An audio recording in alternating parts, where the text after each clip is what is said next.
Nakakanta ito yung kanta, oh. Ang puwet nito net ay sobrang round, sobrang round, sobrang round. Ang puwet.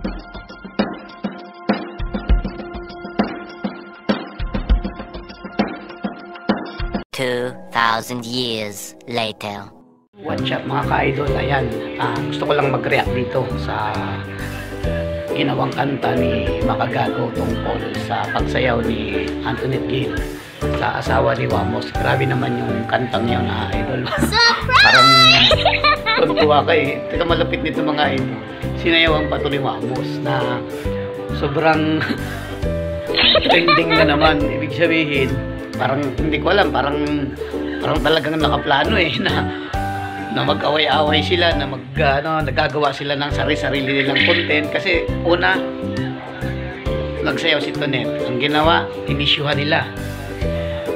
Nagka-issue na keso daw si Makagago ay gumawa ng issue para lang daw magka-content. Ang malupit, eto nga, kasi nga hindi na imbitahan itong si Boss MG na sa birthday ng anak ni Wamos na si Meteor. Kaya lang, ang nangyari ngayon, kunwari, nagalit. Hindi ko alam kung totoo o nagalit talaga kasi hindi natin alam kung punta content nga lang. Nagalit itong si Wamos.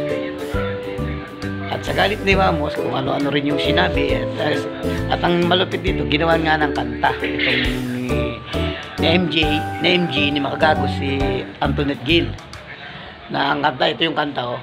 Ang puwet ni Tonet ay sobrang round, sobrang round, sobrang round. Ang puwet ni Tonet ay sobrang round, lumindo ng stage. Ayan yung kanta. Kaya nagalit itong si Wamos. Kaya ang ginawa ni Wamos, sinayawan niya.